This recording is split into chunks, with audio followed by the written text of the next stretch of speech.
The water looked wrong. Theo stood at the edge of the habitat pool, boots planted on textured deck plating. Steam rose thick enough to obscure the far wall. The readout blinked 45 degrees Celsius. His skin prickled just from the radiant heat. Riss'ka surfaced near the pool's center. Her skin caught the overhead lights in ripples of pearl and azure. Translucent membranes traced the curve of her neck and down her shoulders, flushed deep crimson from the heat. Webbing stretched between her fingers as she treaded water. Those enormous eyes, dark as deep ocean trenches, fixed on him with an expression he couldn't parse. "You came." Her voice carried through the calm implant, melodic and genuinely surprised. "I said I would." Most humans prefer observation platforms. They watch from behind safety glass. Theo pulled his shirt over his head. The station's air felt cold against his skin despite the humidity. "I'm not most humans." Her head tilted. That membrane along her throat fluttered, deepening from crimson to gold at the edges.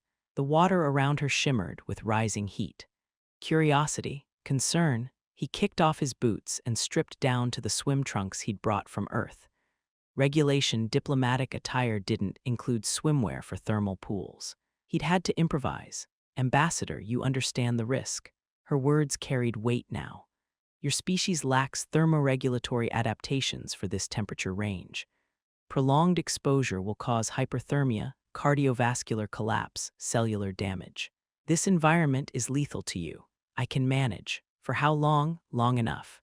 Her tail swept behind her in an arc that disturbed the water's surface, sending ripples of scalding steam toward him. The movement looked agitated. "Define sufficient parameters. 10 minutes, maybe 15 if I pace myself. 15 minutes. She sank lower in the water, only her eyes and the crest along her skull visible. "My people evolved in volcanic rift zones.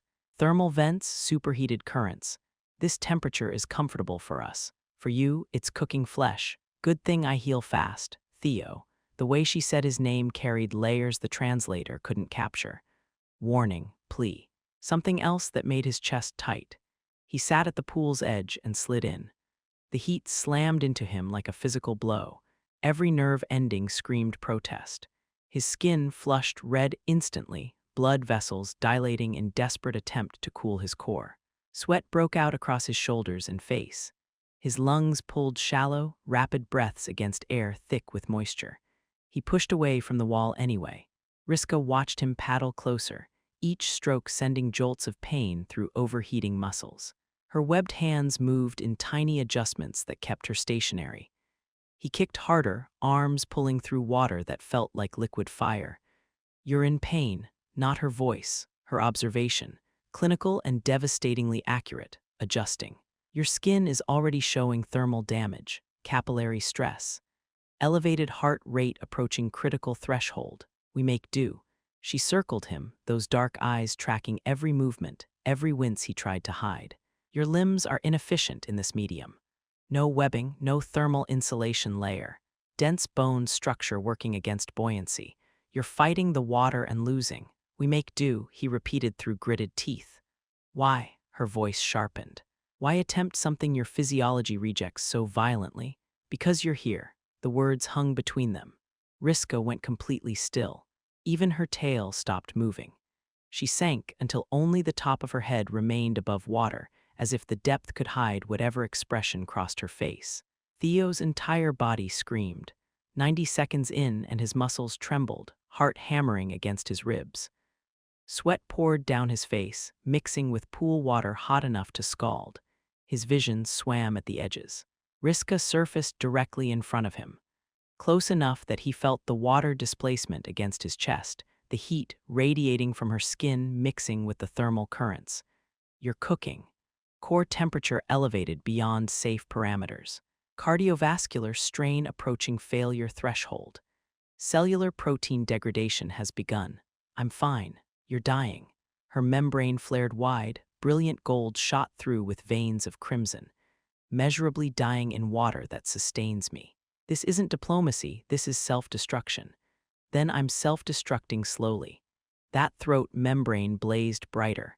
Her hands moved without thought, reaching for him, stopping centimeters away. The heat between them was unbearable and somehow insufficient all at once. Why would you do this? Diplomatic protocol. He could barely force words out. His throat felt raw, building bridges, cultural exchange. This isn't exchange. This is suicide with an audience. Feels more like swimming to me, her webbed fingers wrapped around his bicep. The touch sent electricity straight through his nervous system despite the pain, despite everything.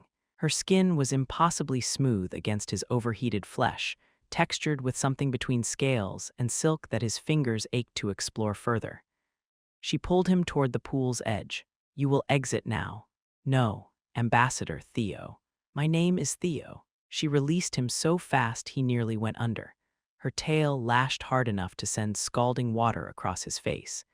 You invoke personal nomenclature. You understand the implications among my people. I'm starting to. You're insufferable. Been told that before. She dove. One moment she was there, the next just concentric circles spreading across the water's surface. Theo watched her shape move beneath him, all graceful speed and zero wasted motion. His own attempts at staying afloat looked pathetic by comparison. A drowning man pretending at swimming. Riss'ka surfaced behind him, closer than before, close enough that when he turned, his shoulder brushed against hers. The contact sent heat through him that had nothing to do with water temperature. She didn't pull away. Your people evolved on a death world. Her voice dropped to something quieter, almost intimate despite the circumstances. We've studied the reports. Atmospheric toxins you breathe without harm. Gravitational forces that would crush our bones. Radiation levels that sterilize our equipment. Temperature extremes that should liquefy organic tissue. That's one way to describe Earth. You treat lethal environments as recreational spaces. We call it vacation. Her membrane flared again, that golden glow intensifying until it lit the water around them. You're experiencing hyperthermia and making humor.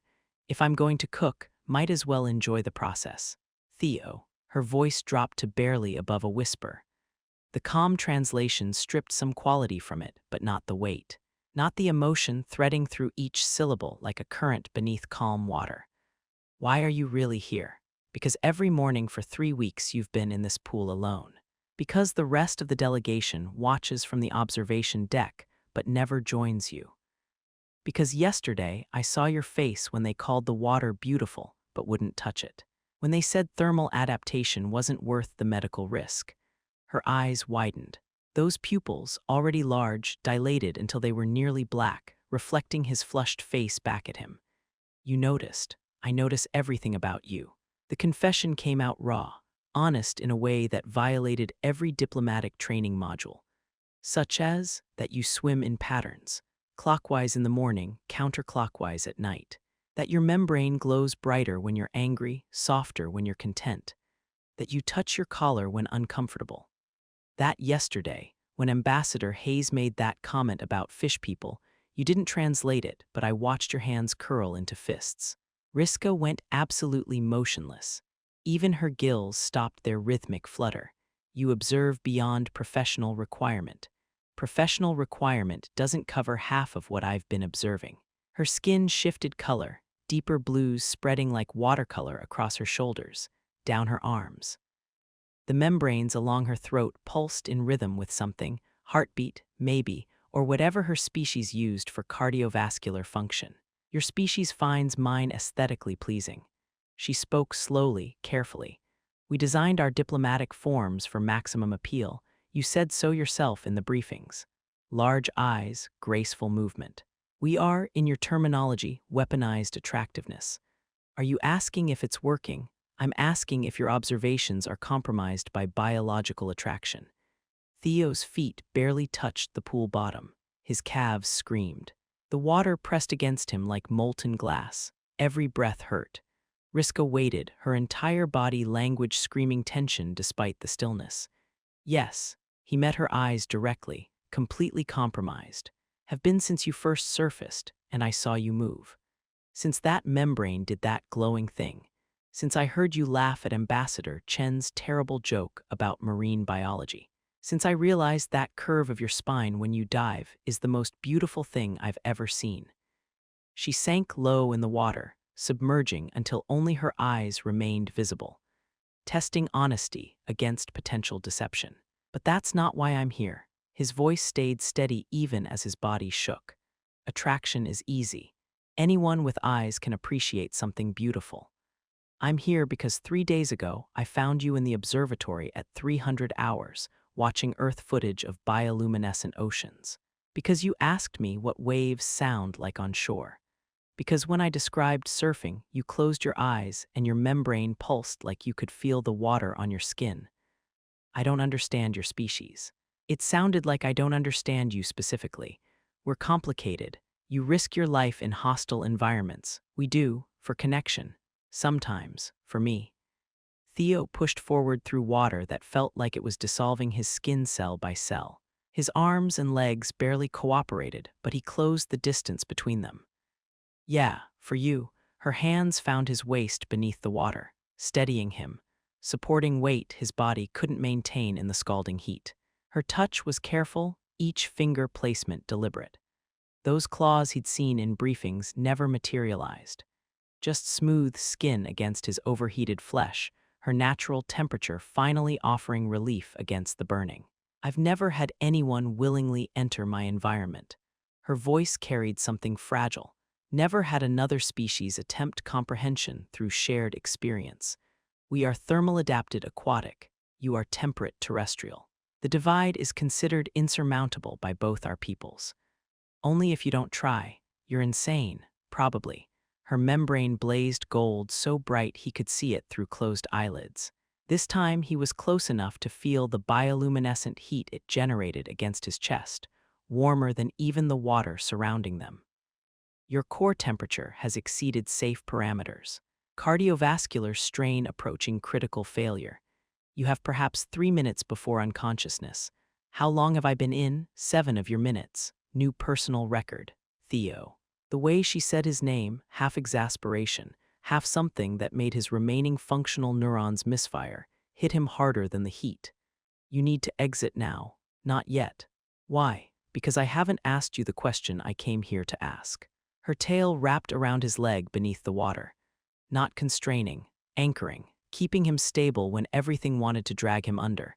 The pressure was firm, intimate, impossibly careful. Ask, will you teach me, really teach me? Not just tolerance of heat, but how to move in it. How to see it the way you do. How to understand this part of who you are. How to exist in your world even when it's killing mine. Riss'ka's throat membrane fluttered so fast it looked like a hummingbird's wings. Teaching requires time, prolonged exposure, gradual thermal adaptation, physical contact, close proximity over weeks, possibly months, I know. Your body will adapt slowly. Painfully, you will fail repeatedly, suffer setbacks, risk permanent damage. I'm good at failure. This isn't human arrogance speaking, this is human stubbornness. Different thing entirely. She laughed. The sound translated wrong, came out as bubbling chirps through the calm, but her expression was unmistakable. Pure joy mixed with disbelief, mixed with something terrified and hopeful all at once. Your species will think you've lost your mind. They're probably right. Mine will question my judgment. My superiors will demand explanations. Join the club. Her hands slid up his sides, checking, measuring, cataloging the toll the water took on human flesh. Her touch lingered. One webbed finger traced the line of his collarbone, where his pulse hammered visible beneath reddened skin. If I agree, her pupils dilated further, swallowing iris until her eyes were midnight black. If I teach you, you must promise to tell me when the strain becomes too much. Humans lie about physical limitations. Your species considers pain tolerance a virtue. Guilty as charged, Theo, I promise. He forced the words through lips going numb. Scout's honor, I don't know that reference. It means I swear on something that matters. And what matters to you? This. Right now, the membrane went supernova. Brilliant gold light filled the space between them, refracting through steam and heated water. Her tail tightened around his leg. Both hands came up to frame his face, webbing cool against his burning skin, the first relief he'd felt since entering the pool. You're unlike anyone I've encountered. Her voice shook. Your species should be impossible. You survive what kills others and call it training. You adapt to hostile environments through sheer refusal to accept limitations. You don't belong in this water, but you entered anyway because you were alone in here and I couldn't stand it. Her forehead pressed against his. The translator went silent. No words passed between them for several heartbeats. Just breathing, synchronized despite every biological difference. Just touch, skin against skin, learning each other's textures and temperatures, and the precise points where pain transformed into something else entirely. Tomorrow. She finally spoke. 600 hours. Bring appropriate attire and hydration supplies. This is appropriate attire. No, tiny pinpricks of pressure against his shoulders, those claws making their first appearance. Warning and promise both. Tomorrow you learn properly. Equipment, thermal adaptation protocols, graduated exposure. We do this correctly or not at all? Yes, teacher. Her claws pressed deeper. Not enough to break skin, just enough to make every nerve ending hyperaware of her. And Theo, yeah, when you inevitably push yourself too hard and collapse, I will be very angry with you. Looking forward to it. She shoved him toward the pool's edge with enough force to send him sliding across the deck. Get out before I have to carry you out. Theo's arms shook as he pulled himself onto the deck. Everything hurt. His muscles had been replaced with molten lead. The station's cool air hit his superheated skin like ice, steam rising from his shoulders.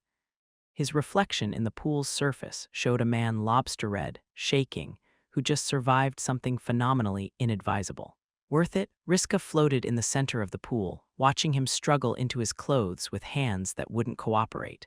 Her membrane pulsed in that rhythm he was learning to read. Contentment. Anticipation. Something else that made his heart rate spike even higher. Tomorrow, tomorrow. He made it 3 steps toward the exit before his legs remembered they had actual physical limits. The deck came up fast. Strong arms caught him before he hit. Riss'ka had launched herself from the pool with enough force to clear the edge entirely. Water streamed from her skin and scales, evaporating in the cooler air. She was impossibly strong, holding his full weight like it was nothing. Told you. Her voice held something between exasperation and fondness. Humans lie about their limits. In my defense, I almost made it to the door. Your defense is terrible. She helped him to a bench along the wall. Her skin was already drying, shifting from deep ocean blue to something lighter, more opalescent. The membranes along her arms and legs folded tight against her body. Within seconds, she looked designed for land instead of thermal seas. This adaptation. Theo watched the transformation through vision that swam at the edges. How fast does it happen? 3 of your minutes for full atmospheric adjustment. Surface pressure changes are faster. Deep thermal vent to surface transitions take longer. Temperature differential requires more careful regulation. Convenient, evolutionary necessity. Her hands stayed on his shoulders, steadying him. My species developed on a planet with extreme geothermal activity. We learned to transition between superheated depths and cooler surface waters or died. The weak drowned, the inflexible boiled. Sounds familiar. You're comparing your death world to my thermal home, just noting similarities. Environmental pressure. Adapt or perish. That thing where you refuse to let circumstances define your limitations. Where you look at what should kill you and decide it's negotiable. Her membrane flickered, colors shifting through golds and crimsons. You see parallels between our species. I see parallels between us specifically. That membrane went gold again. Softer this time. A candle flame instead of a searchlight. Her pupils dilated as she studied his face. Theo, you realize what you're suggesting? If we continue these sessions, if you learn to exist in my environment, both our diplomatic corps will notice. Questions will arise, scrutiny, complications that extend far beyond personal preference. Let them ask. Your career is mine to risk. My reputation, I'll defend it. You don't understand the full scope of complications. Among my people, teaching environmental adaptation is she stopped. Her membrane flickered through several colors before settling on deep blue. It's intimate, reserved for family bonds, mating pairs. To teach you is to claim responsibility for your survival in my world. It's a declaration. Then I'm making a declaration. Her head tilted. that familiar gesture of not quite understanding that he found endearing beyond reason. You would jeopardize your professional standing for swimming lessons. I'd jeopardize it for you, for this, for whatever this is becoming between us. The words hung there, too honest, too much. Every diplomatic training module screaming violations. Riss'ka's eyes searched his face, those massive pupils reading micro-expressions, processing, deciding. Tomorrow, her voice was quiet. Bring questions. I will attempt explanations about what teaching means among my people. What you're actually asking for, that's all I need. She helped him stand, her arms staying around his waist as they walked toward the exit. His legs cooperated barely. The corridor beyond the habitat pool was blessedly cool. Theo's body temperature finally started dropping towards something approaching normal human range. At the junction where their quarters diverged, Riss'ka stopped. Her hand slid from his waist to his hand, webbed fingers interlaced with his. The gesture was unmistakably deliberate, intimate in a way that transcended species. Thank you, her membrane pulsed soft gold, for seeing me, not the diplomatic construct or the tactical advantage. Me, always you. She squeezed his hand once. Then she was gone, disappearing down the corridor toward the scifi wing. Her tail swayed behind her in an arc he was learning to read. Contentment, anticipation, hope. Theo made it to his quarters before collapsing on his bunk. Every muscle filed formal complaints. His core temperature registered on his medical monitor, 39.2 degrees Celsius. Cardiovascular strain. Dehydration markers flagging red. Minor thermal damage to surface tissues. Worth it, all of it. His comm chimed. Text only. Riss'ka's designation code at the top.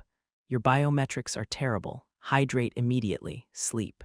I will not teach a student who ignores basic physiological requirements.